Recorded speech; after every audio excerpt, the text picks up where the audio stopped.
Hoy entramos en el capítulo 24 de Lucas y vamos a ver un evento que es fundamental. Y decimos fundamental porque tiene que ver con nuestros fundamentos, con los fundamentos de nuestra fe. Pero antes de entrar allí, yo recuerdo, todavía me acuerdo, ya pasado muchos años, pero tenía entre 15 y 16 años y ya siendo creyente, tenía un compañero que hablábamos mucho de religión.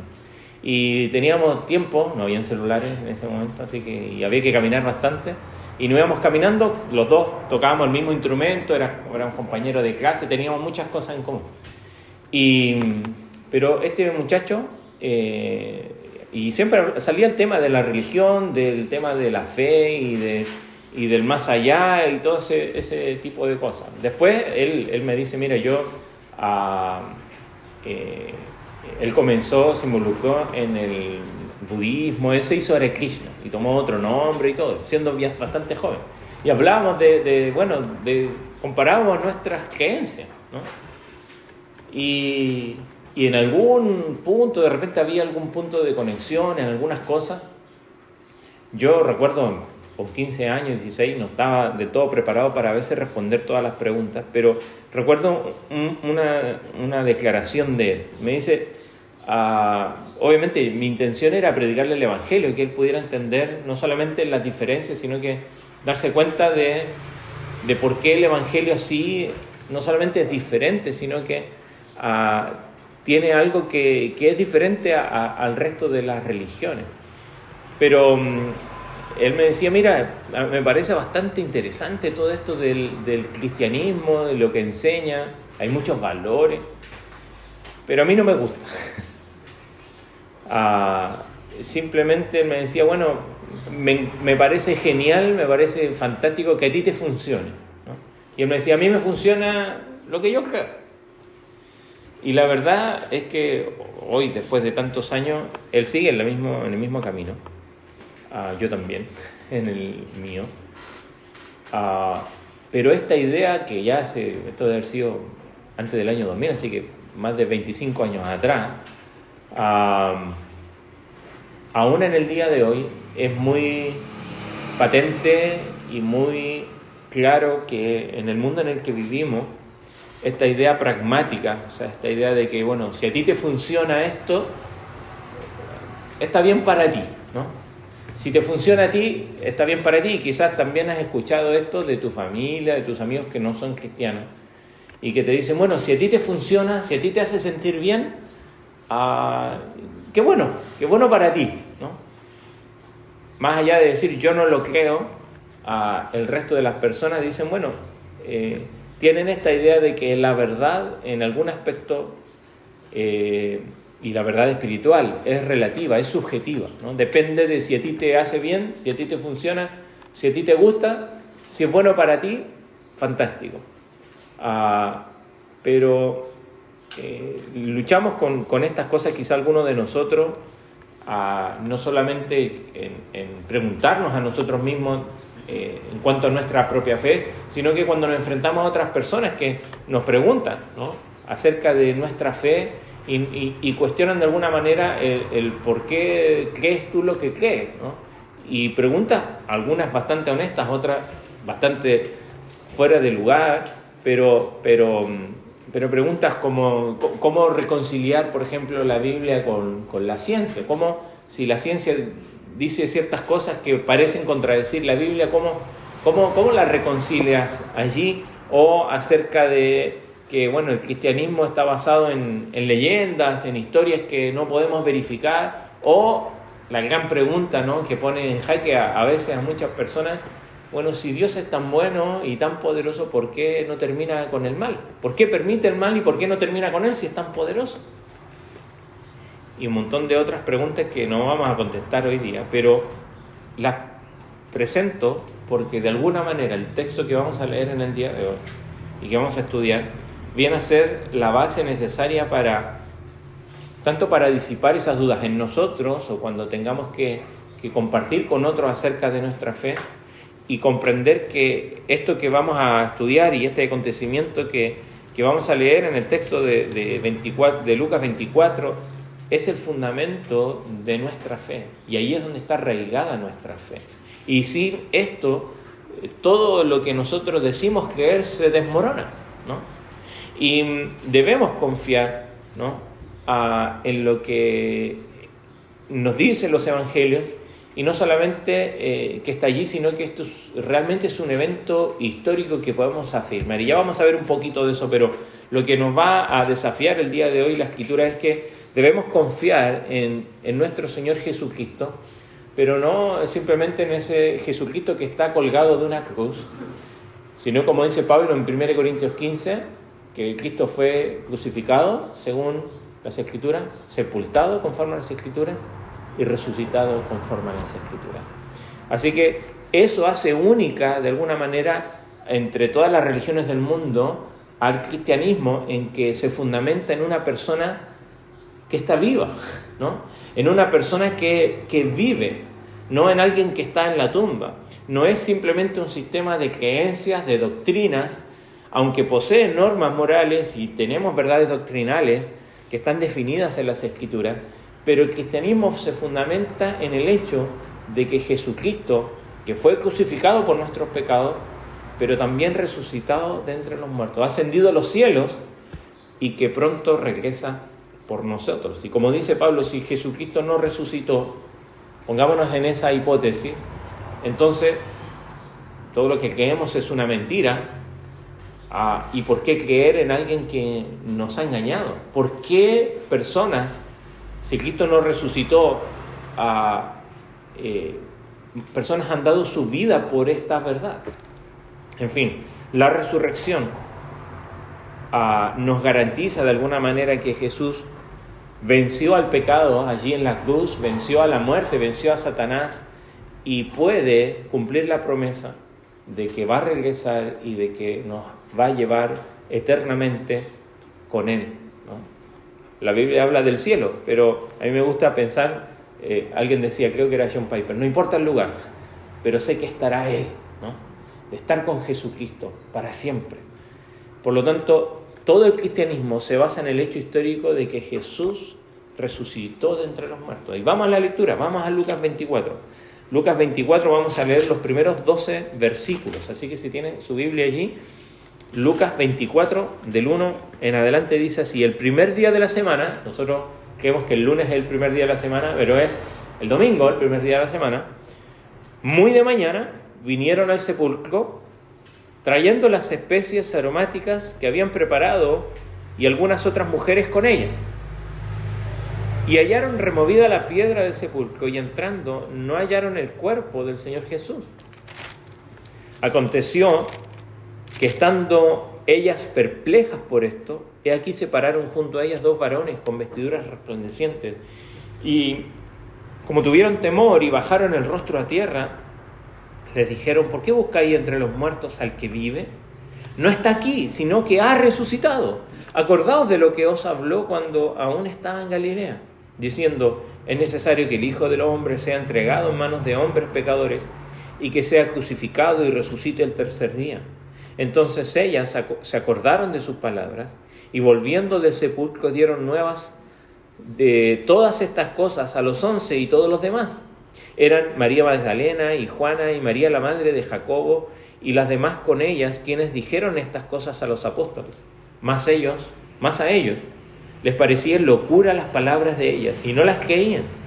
Pero levantándose Pedro corrió al sepulcro y cuando miró dentro vio los lienzos solos y se fue a casa maravillándose de lo que había sucedido. Vamos a orar un minuto. Señor, queremos pedir tu dirección en estos minutos para que esta porción de tu palabra, esto que hemos de estudiar en el día de hoy, tu Espíritu Santo lo puede usar para confrontar a nuestro corazón de acuerdo a nuestra necesidad, que podamos entender, Señor, que Jesucristo vive, que tenemos un Dios que no quedó en la tumba, sino que ha resucitado, y que los textos lo corroboran, los testimonios lo corroboran, la evidencia lo corrobora, y que no quedemos simplemente allí impactados por esto, sino que esto nos desafíe a vivir vidas que sean impactadas por la resurrección. Háblanos, Señor, en esta mañana, te lo rogamos en nombre de tu Hijo. Amén. Lo primero que queremos ver en el día de hoy es que podamos entender que nuestra fe se basa en un acontecimiento histórico, en un acontecimiento que está marcado en la historia. Vivimos en nuestra era, la mayoría de nosotros, separando el tiempo entre el antes y después de Cristo, su nacimiento. Hay quienes sus vidas han sido impactadas por la cruz, y lo vimos varios domingos, ¿no?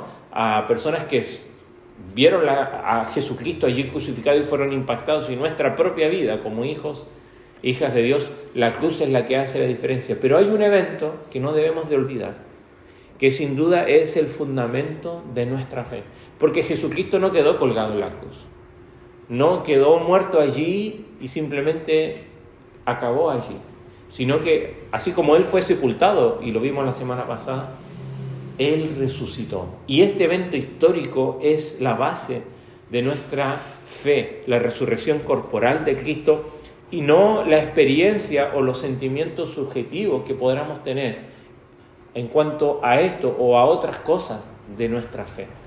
¿Por qué? Porque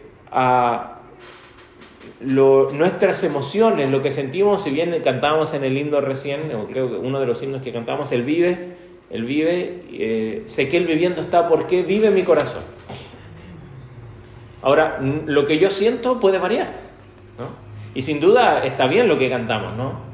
Pero lo que yo puedo sentir es variable. Un día puedo sentir que parece que Cristo no lo siento. Nuestras emociones pueden cambiar, son muy variables y es algo subjetivo. Y aunque eso evidencia una realidad, lo cierto es que nuestra fe no se basa en lo que sentimos. Lo que sentimos es evidencia de nuestra fe, es el resultado de la obra de Dios por medio de Cristo en nosotros. Pero la resurrección, un hecho ahí escrito en la historia, con testimonios irrefutables, es la base de nuestra fe. Y eso es algo seguro. Por lo tanto, debemos recordar que nuestra fe se basa en este hecho histórico de la resurrección de Cristo. ¿Qué evidencia hay de la resurrección de Jesús? Bueno, si leemos solo estos pasajes vamos a encontrar varias evidencias. No son pocos las personas que han intentado refutar la resurrección de Cristo, desde abogados, periodistas, médicos, personas intelectuales que han intentado refutar que la resurrección de Cristo en verdad no ocurrió.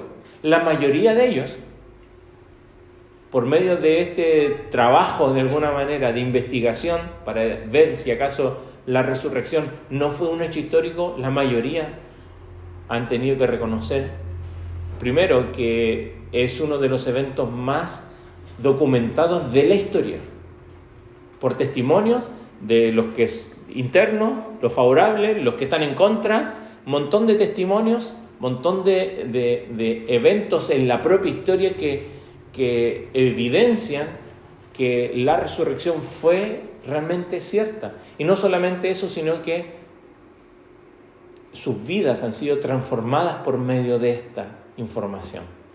Josh McDowell, Lee Strobel y otros escritores que han escrito precisamente documentos, libros que por medio de estas investigaciones, ¿no? Que han querido hacer para refutar el Evangelio y la resurrección, terminan siendo libros que hoy día nosotros podemos leer y interiorizarnos en toda la información que hay para acreditar que la resurrección de Cristo es realmente cierta. Y no vamos a ocupar de toda la información que esos libros nos dan, sino que nos vamos a ceñir a los textos que tenemos nosotros, estos 12 versículos en el día de hoy. Y lo primero que vemos aquí es que el capítulo 24 dice que el primer día de la semana, como mencionábamos recién, el primer día de la semana es el día domingo. ¿Y por qué el primer día de la semana o el día de la resurrección es una evidencia profunda de la resurrección de Cristo? Es porque, obviamente, recordemos que todo lo que está sucediendo en una cultura donde el día que ellos observaban y guardaban era el día sábado, no el domingo. Pero resulta que Jesucristo resucitó un día domingo. Y posteriormente a los primeros cristianos, que todos los primeros cristianos eran de origen israelita. Y ellos, según su propia cultura, ellos tenían como observación de guardar y apartar era el sábado, pero al Cristo resucitar un día domingo, cambiaron algo tan arraigado en su cultura, que eso es algo realmente difícil. Nosotros, bueno, aquí yo sé que el día domingo para algunos de nosotros acá en Uruguay, ¿qué se come? Asado, ¿no? El domingo, asado, ¿verdad? O el 29, los ñoquis, ¿no? Eso está regado. En la mañana, ¿qué preparamos? Aprontamos el mate, ¿no? Esto está regado en nuestra cultura. Cambiar esas cosas, sí, no. O sea, si cambia estas cosas que están tan arraigadas en nuestra cultura, es porque aconteció un evento realmente impactante. Algo que realmente sucedió. Imagínense que alguien venga con un cuento y nos dice, no saben qué, el domingo no se puede comer asado, y nosotros cambiamos simplemente porque alguien nos contó, por una mentira. Y no, tiene que suceder algo muy importante para que cambien estas cosas. Bueno, que para estos primeros creyentes, que en su cultura estaba tan arraigado guardar el sábado, cambiar esta observancia para empezar a reunirse el primer día de la semana, y eso lo vemos en varios pasajes donde se nos dice ahí en Hechos, en 1 Corintios, Pablo menciona que la iglesia se comenzó a reunir tempranamente, ¿no? Inmediatamente de esto, el primer día de la semana era el día en que ellos se reunían. ¿Y por qué? ¿Por qué el primer día de la semana?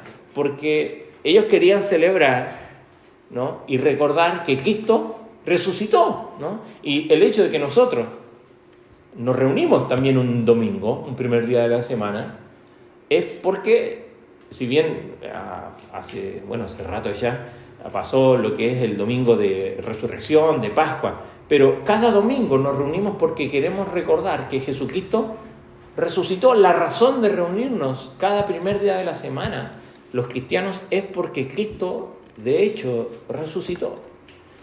Entonces, es un evento que marca allí, ¿no? Un cambio que realmente nos evidencia, ¿no? Que Cristo realmente resucitó. La segunda evidencia que podemos ver aquí, al menos en el texto, está en el verso 2. Dice, y hallaron removida la piedra del sepulcro. ¿Y por qué esto es tan notorio? Marcos 16, si lo quiere buscar, yo se lo voy a leer, pero Marcos 16, el libro anterior, Marcos 16, verso 3, nos señala algo. Dice que iban las mujeres muy de mañana, verso 2, el primer día de la semana, vinieron al sepulcro, ya ha salido el sol, pero decían entre sí, ¿quién nos removerá la piedra de la entrada al sepulcro? ¿No? Estas mujeres van y dicen, ¿quién nos va a mover la piedra? Porque nosotros no podemos. No era una piedra pequeña, probablemente era una roca laminada de forma circular, ¿no? Que servía como una puerta, una tapa del sepulcro, y que además las evidencias arqueológicas que hoy se encuentran es que este tipo de piedras, al menos 10 personas necesitaban mínimo para poder moverla, ¿no? Y moverla no cargándola, sino que haciéndola rodar. O sea, una manera mucho más fácil de moverla, pero igual se necesitaba mucha gente para moverla. Y no solamente eso, sino que estaban como en un carril, como tendríamos hoy día algunos, los que tienen estos portones corredizos con motor, ¿no? Bueno, pero no había motor en ese tiempo, por supuesto. Rodaban la piedra porque obviamente las tumbas no se ocupaban todos los días. Entonces le dejaban una inclinación para que la piedra rodara sola, para que se cerrara, no para que se abriera. Entonces, encima, si había que rodarla cuesta arriba, ¿no? Con una inclinación hacia arriba, en una pendiente. Entonces, las mujeres se preguntaron, bueno, ¿cómo vamos a hacer para mover la piedra? Porque realmente nosotros no podemos. Pero resulta que el texto nos dice que llegaron al sepulcro y hallaron la piedra removida. Lucas simplemente registra que al llegar allí encontraron la piedra fuera de lugar. Y esta habría sido una piedra, como dijimos, grande, redonda, colocada en esa ranura frente al sepulcro. Se habrían necesitado varios hombres bastante fuertes para poder sacarla. Los mismos soldados romanos que habían quedado custodiando la tumba no habrían movido la piedra, ni siquiera le habrían permitido que nadie la moviera, ¿no? Pero como dice Mateo 28, un ángel del Señor fue quien removió la piedra. Ahora uno pensaría, ¿y por qué movió la piedra? Ah, ya sé, para que Jesús pudiera salir de la tumba. Y no lo hizo para que Cristo pudiera salir de la tumba, sino para que los testigos de la resurrección pudieran entrar y ver que el sepulcro está vacío. Cristo no era necesario que la piedra fuera removida para que Él resucitara y saliera de allí. Lo vemos posteriormente, su cuerpo resucitado estaba en otra esfera, ¿no? En otra dimensión, donde Él podía estar aquí y moverse a otro lugar inmediatamente. Pero la piedra removida, como dijimos, no era para que Él pudiera salir, sino que para aquellos que vinieran al sepulcro pudieran verificar que no había ningún cuerpo allí, nadie. Entonces ya tenemos al menos dos evidencias. Y la tercera tiene que ver con esto mismo, porque al ver la piedra removida, ven que, dice allí el verso 3, entrando, no hallaron el cuerpo del Señor Jesús. O sea, encontraron una tumba vacía. Encontraron una tumba vacía. Y si la tumba no hubiera estado vacía, ¿no? Cuando los apóstoles comenzaron a predicar la resurrección de Jesús, los líderes judíos sin duda habrían ido hasta la tumba, hubieran presentado el cuerpo y los discípulos hubieran sin duda sido objeto de burlas, ¿no? Es decir, aquí está, el cuerpo está aquí, ¿no? Lo que ustedes están diciendo que Jesús resucitó es una mentira. Pero hay quienes intentan negar la resurrección de Cristo, intentan explicar este hecho de la tumba vacía de un montón de maneras, ¿no? Por ejemplo, diciendo que los enemigos de Jesús se robaron el cuerpo. Ahora piensen lo siguiente. Primero, ellos no tenían motivo alguno para hacerlo, y si lo hubieran hecho, simplemente esto hubiera ayudado a los discípulos y no a ellos, ¿no? El robar el cuerpo no era de ayuda para los contrincantes, al contrario. Jesucristo había dicho que Él iba a resucitar, ¿no? Y por esa razón los líderes judíos, como vimos la semana pasada, ¿se acuerdan? Le dicen, vamos a decirle a Pilato que ponga una guardia romana allí y selle la tumba para que nadie la abra, ¿no? No sea que los discípulos vengan y roben el cuerpo. Entonces, robarse el cuerpo simplemente iba a ayudar a los discípulos, nada más. Entonces, obviamente esa teoría se cae. Otra explicación que intentan dar los que intentan contradecir la resurrección es que los guardias romanos robaron el cuerpo. Y sin duda yo tampoco tenía ningún motivo para hacerlo. Al contrario, como soldado romano, fallar a una orden romana de romper un sello romano, se pagaba con la muerte. Entonces estos soldados romanos no querían ninguno exponerse, mucho menos por alguien que no les importa. Entonces, obviamente, aunque le hubiesen pagado mucho dinero, los líderes judíos, es demasiado... es imposible que los soldados romanos hayan hecho esto. Otra explicación que dicen es que los discípulos robaron el cuerpo, ¿no? Claro, Jesucristo dijo que iba a resucitar y ya murió, está sepultado. Bueno, vamos a hacer la pantomima de que Él resucitó, vamos a robar el cuerpo.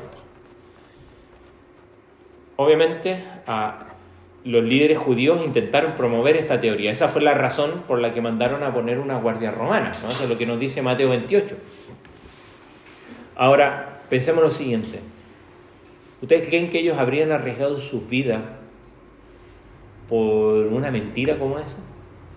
Porque posteriormente vemos el testimonio de los discípulos, ahí en Hechos y después en toda la historia del primer siglo, que y aún en el día de hoy, que aquellos que decidieron seguir a Cristo pusieron sus vidas por una mentira. Aún incluso el mismo texto, ahí en Lucas, porque esto es lo maravilloso de la Escritura.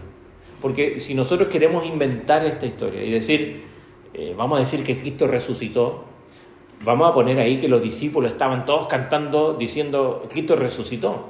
Pero cuando vemos el texto que nos dice que las mujeres van a los discípulos, y el verso 11 dice, el verso 10 al final, dice que ellas le dijeron estas cosas a los apóstoles, y el verso 11 dice que a ellos les parecía locura las palabras que estas mujeres decían. O sea, dice, pero ¿cómo se te ocurre? ¿Y por qué? Bueno, recordemos que cuando Cristo es apresado, los discípulos son esparcidos, el único que queda a los pies de la cruz es Juan, el resto están todos. Antes de eso, Pedro le había negado, había llorado amargamente, no sabemos dónde se va, están todos dispersados, probablemente todos deprimidos, confundidos, con miedo, y obviamente eso no los iba a mover a robar el cuerpo, y la Escritura no niega la condición de sus propias emociones, que están confundidos, que no creen que Jesucristo resucitó. Por lo tanto, es bastante incongruente pensar que los discípulos fueron a robar el cuerpo, pues el mismo texto nos dice que ellos ni siquiera creían que Jesucristo había resucitado. Entonces vamos viendo que las evidencias que nos va mostrando el texto es que realmente Cristo resucitó. Dijimos que el día de la resurrección, la piedra removida, la tumba vacía, y eso lo podemos incluso contrastar con las grandes religiones de este mundo, donde todos sus líderes tienen sus tumbas y sus cuerpos siguen allí. La tumba de Mahoma, él está allí. La tumba de los grandes líderes de las otras religiones están allí. La de, si bien no son sus líderes, pero aún incluso en el Vaticano, la tumba de todos los papas que han muerto anteriormente, todos están allí. Pero hay una tumba vacía que nadie puede negar, y es la de Jesucristo. Hay otro testimonio que viene de otra esfera, que es el testimonio de los ángeles, o el ángel que se aparece allí. Lucas registra que las mujeres se encontraron con dos varones, que obviamente dice que sus vestiduras eran resplandecientes, aunque no dice allí que eran ángeles. Otro de los evangelios sí nos dice que fue una presencia angelical, y que les dice, no está aquí, verso 6 del capítulo 24, dice, no está aquí, sino que ha resucitado, acordados de lo que les habló cuando aún estaba en Galilea. Entonces, si existe alguna duda de quiénes son, ¿no? Los otros evangelios nos dicen que, bien Mateo y Marcos nos dicen que fueron ángeles. O sea, no solamente los testimonios de este mundo, sino que fuera de esta esfera también están dando testimonio, así como cuando fue su nacimiento, ¿se acuerda? Estaban los pastores ahí cerca de Belén, y aparecen los ángeles y le dicen, ¿no?, que ha nacido el Salvador. Bueno, en su resurrección también va acompañada de estas declaraciones angelicales. Pero no solamente eso, sino que también, como dice el texto aquí, citando, o sea, en la declaración de los ángeles, citando lo que Cristo mismo dijo, verso 7,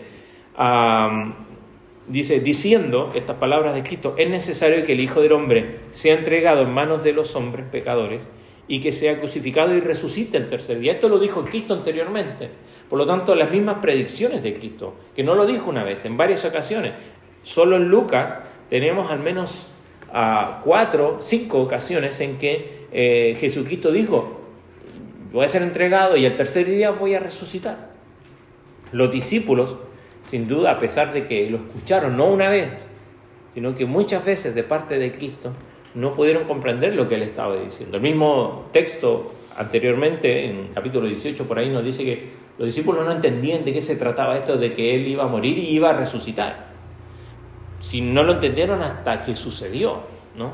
Pero Jesús habría sido un mentiroso o se habría equivocado gravemente si hubiera predicho repetidamente esto y no se hubiera cumplido. Pero realmente se cumplió, tal como él lo había dicho.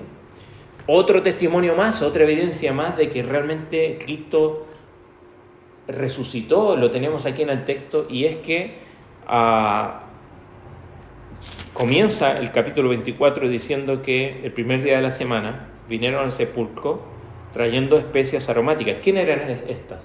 Las mismas mujeres que habían ido al sepulcro acompañando a José de Arimatea con Nicodemo, y que como era el día ya del sábado no les daba para traer ungüentos, lo trae Nicodemo, y ya fueron a prepararlos para volver no el sábado quedó allí, ellos no había trabajo, y sí el primer día de la semana, el domingo temprano vinieron, ya habían preparado todas estas cosas y traían esto porque sabían o creían que su cuerpo estaba allí, ¿no?, Y traían para que precisamente no se pudriera su cuerpo, no entraran en estado de putrefacción, ¿no? Era la razón. Pero se encuentran con la sorpresa que, como ya vimos, la piedra está removida, la tumba está vacía, los ángeles les dicen no está aquí. Y no solo Lucas, sino que el resto de los evangelios nos dice que los primeros testigos de este evento fueron mujeres. ¿Y qué tiene que ver? ¿Qué de importante es eso? Bueno, bajo la ley judía, en este tiempo, en el primer siglo, bajo la ley judía, ante un juicio, el testimonio de las mujeres no se consideraba. No tenía valor. O sea, en un juicio, si alguien venía a ser testigo, si lo hacía una mujer, ese testimonio no valía. Entonces uno pensaría, bueno, entonces ¿para qué eligieron a mujeres que hicieran esto? Bueno, precisamente por lo mismo. Porque si nosotros queremos inventar una mentira, si el cristianismo, los primeros cristianos quieren inventar una mentira, no pondrían a las mujeres como los primeros testimonios, pondrían a los varones más destacados, a José de Arimatea, a Nicodemo, las personas más destacadas, de que sí, ellos dieron testimonio de que Jesús resucitó. Si lo queremos maquillar como una mentira.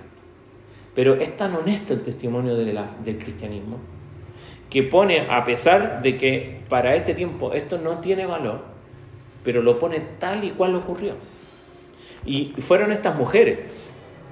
Por eso es significativo que los evangelios coincidan todos en que fueron las mujeres que siguieron a Jesús las primeras en ver, primero, el sepulcro abierto, el sepulcro vacío, y posteriormente al mismo Jesucristo resucitado, ¿no? Pues otro del evangelio, nos lo dice Lucas, nos dice que aún estando allí, le habla a una de estas mujeres, a María.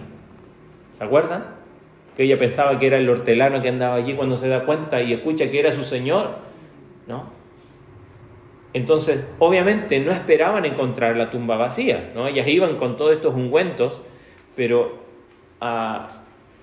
encuentran la piedra removida, encuentran la tumba vacía, al Señor resucitado, y la iglesia del primer siglo nunca habría inventado esta historia si no fuera cierta.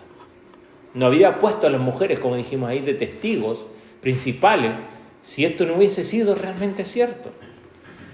Entonces, como vimos, al principio los apóstoles no creyeron a las mujeres, sino que pensaron que decían disparates, ¿no? Esa es la idea allí, ¿no? Sino que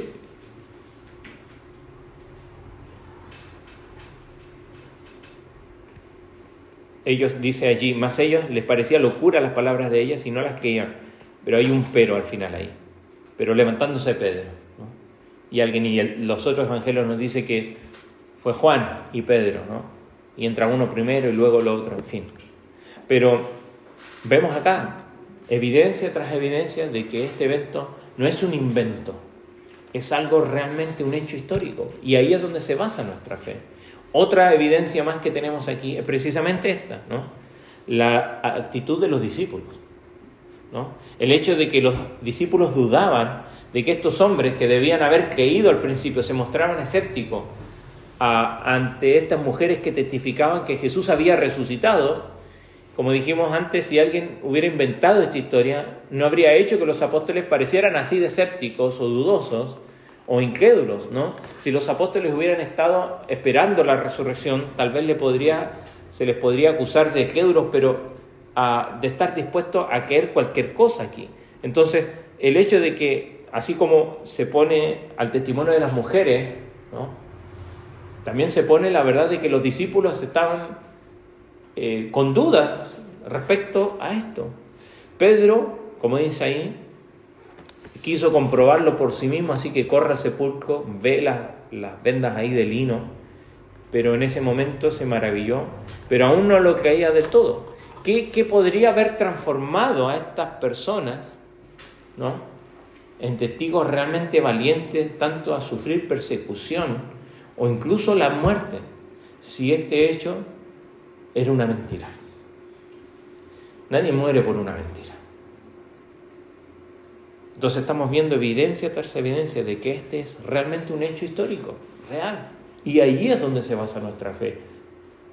Sentimos, tenemos emociones, podemos ver de manera subjetiva lo que hace el Evangelio en la vida de las personas, pero ¿saben qué? El Evangelio, a diferencia del resto de las religiones, se basa en un hecho irrefutable, en un hecho real, en un hecho histórico. Y ya vimos, la tumba vacía, el ángel dando testimonio, la piedra removida, las mujeres, la duda de los discípulos, pero también aquí, aún incluso las ropas, dice Pedro allí que vio los lienzos solos allí. Pedro y Juan, según lo que nos dice Juan capítulo 20, dice que vieron las vendas de lino allí, pero el cuerpo no estaba dentro, obviamente, ¿no? Y si alguien hubiera robado el cuerpo de Jesús, no se hubiera tomado el tiempo de sacarles eso y llevarse el cuerpo y dejar todas estas ropas allí, además encima todas estas vendas ensangrentadas, sino que el cuerpo de Jesús, tal como lo vemos después, en otro estado, atraviesa todo esto, y el hecho de que tanto Pedro como Juan, quienes no esperaban la resurrección, vieran esto allí, estas vendas en la tumba, es una evidencia más de que Jesús no robaron su cuerpo, sino que realmente resucitó, ¿no? Nuestro texto acá en Lucas no menciona lo que el resto del capítulo o el libro de Hechos proclama como esta evidencia adicional, que Jesucristo después de su resurrección apareció a Pedro, a Jacobo, al resto de los discípulos, incluso dice a 500 personas al mismo tiempo. Por lo tanto, no es el testimonio de uno o dos o simplemente un grupito, sino que a muchas personas. Y para una mentira nos cuesta ponernos de acuerdo entre dos personas para sostener esa mentira. Imagínense cientos de personas en la misma mentira. Se cae a un año, a los meses. Van 2000 años de esta verdad irrefutable. Y se mantiene así porque es un hecho realmente histórico. No hay manera de explicar cómo se transformaron de hombres miedosos, temerosos, deprimidos, confundidos, en testigos valientes que estuvieron dispuestos a morir por este mensaje, a excepto de que este hecho de la resurrección sea algo verídico. Por eso la evidencia se va acumulando tan poderosa que no se puede ignorar. Jesús resucitó corporalmente de entre los muertos.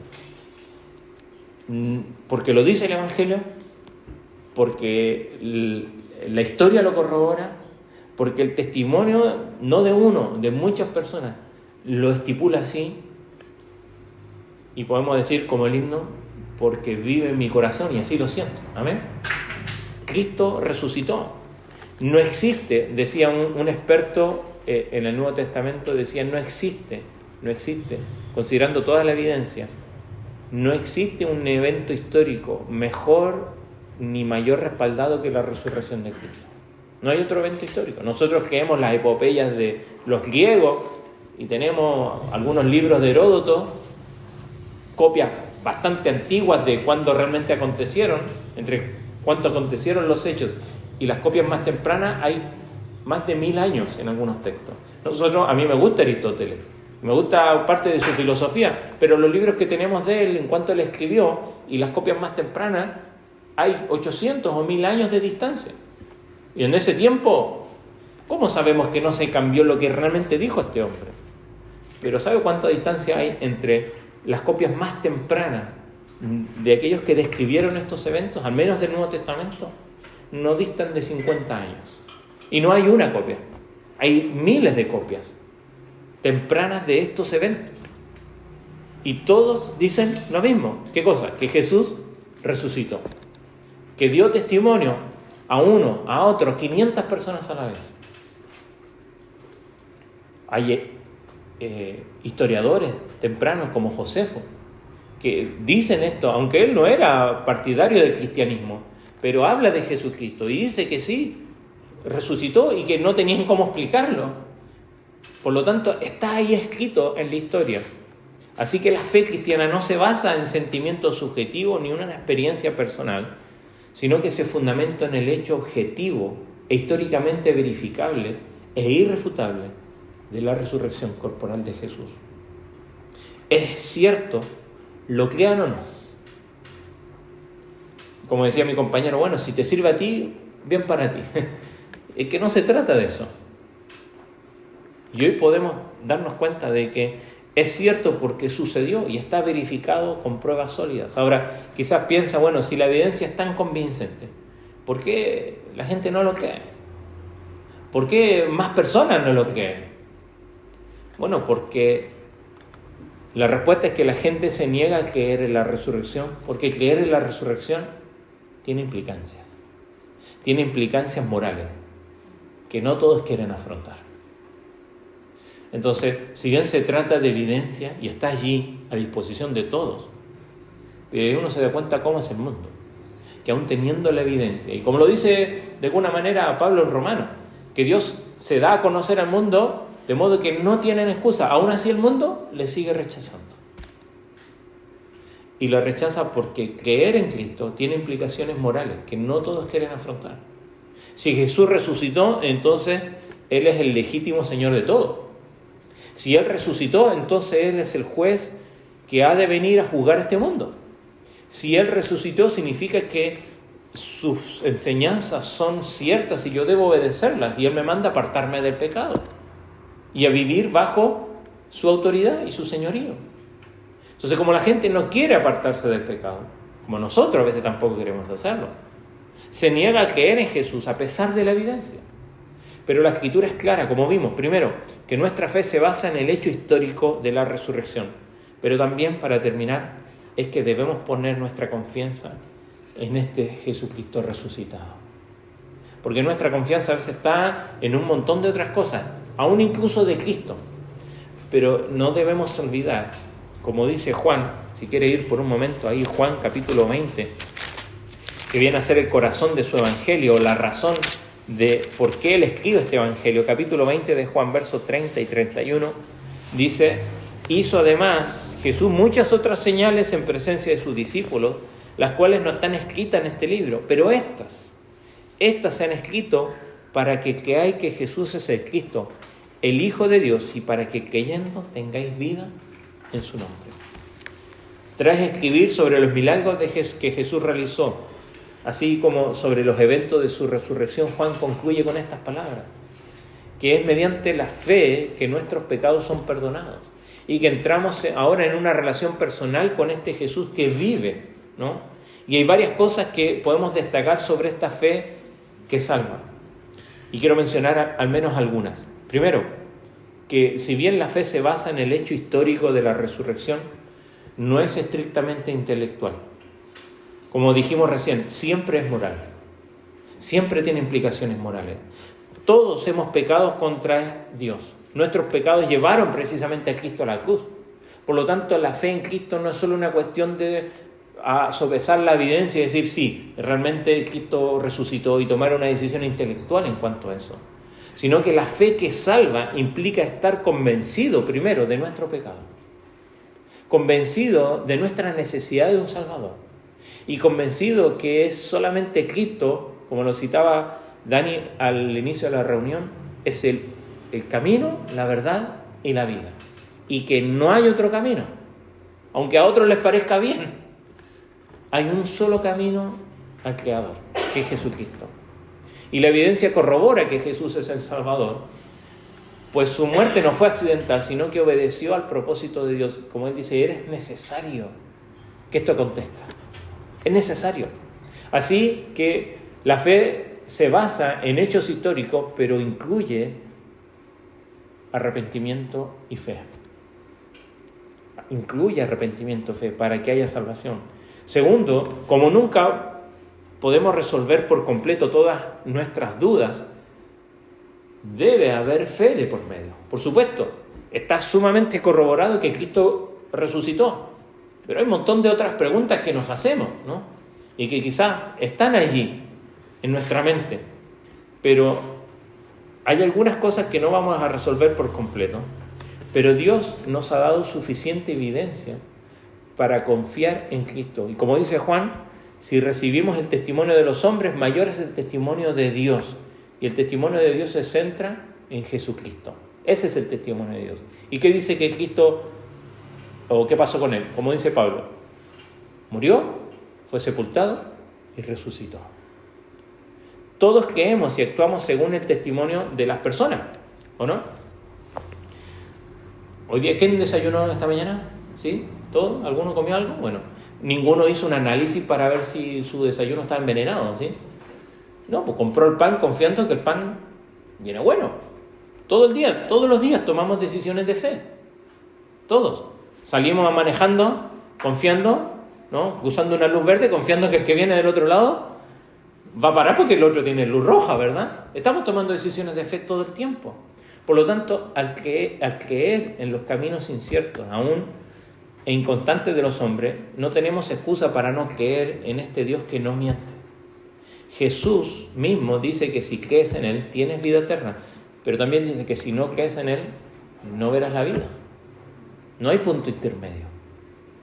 Ahora, para terminar, nuestra fe crece a través de varias etapas.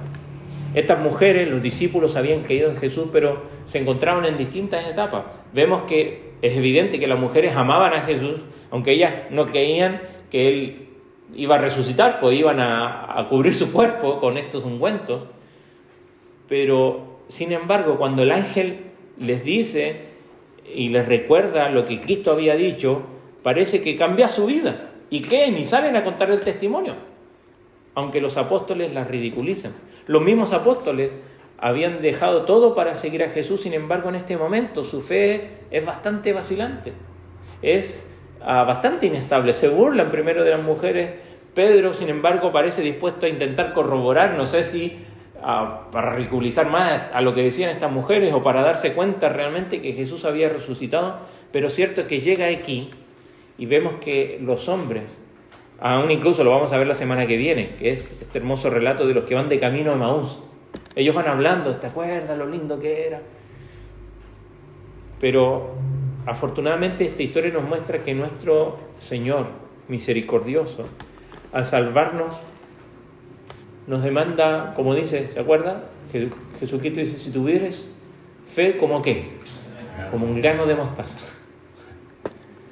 Es un poquito de fe puesta en el lugar correcto. Puesta en el lugar correcto. Entonces, Él es paciente al no rechazarnos cuando nuestra fe flaquea. Incluso le dice a Pedro, ¿te acuerdas? Voy a orar para que tu fe no falle. Sin embargo, somos responsables de creer. Y nuestra fe va aprendiendo y va creciendo a medida que nos vamos encontrando con Cristo en nuestra vida. Pero lo que Él demanda es fe. Y lo que sucede aquí es que la fe de ellos está bastante vacilante, pero es fe. Es fe. Y esa misma fe es la que demanda Dios de ti. Entonces recordemos que nuestra fe ha de estar en el Señor Jesucristo que vive. Tenemos un Salvador que vive. ¿Amén? Un Cristo que resucitó, no solo en doctrinas y principios morales, aunque el cristianismo sin duda exige creer en la sana doctrina y vivir conforme a estos principios morales de Dios y éticos, pero es mucho más que eso. Es una relación personal con alguien que vive, no una relación con una idea, no una relación con una enseñanza solamente, y no simplemente con alguien que quedó ahí en el pasado, sino, como dijo Pablo, que su meta era conocerle a Él y el poder de su resurrección. ¿Por qué? Porque Él cree en un Salvador que vive. Y si nuestra fe a veces flaquea, es inestable, primero examinemos si hay algo a lo que debemos renunciar, algún pecado, algo que está haciendo un flaco favor a nuestra vida y no ayudarnos en nuestra fe. Debemos arrepentirnos de ello, pero también ver a las Escrituras que tenemos un Salvador que vive y que sigue viviendo y que sigue enseñando y que sigue impartiendo vida a aquellos que no la tienen y a aquellos que han venido a la fe dando una vida abundante. Cada día más, de gracia en gracia, de gloria en gloria, va creciendo nuestra fe en nuestro corazón, y eso viene de nuestra comunión personal con Jesús. No viene por entender las doctrinas. La relación con nuestro Señor Jesucristo nos hace entender las doctrinas y las cosas que tienen que ver con nuestra fe, pero es nuestra relación la que hace que nuestra fe se establezca. Así que, ¿dónde está basado tu fe? ¿En qué estás poniendo tu fe? ¿Cuál es el fundamento de tu fe? ¿Una estructura? ¿Una iglesia? ¿Una doctrina? o es un Salvador que vive? Allí es donde debe estar. Pues ese es el fundamento de nuestra fe. Amén. Vamos a ponernos en pie y vamos a dar gracias a Dios.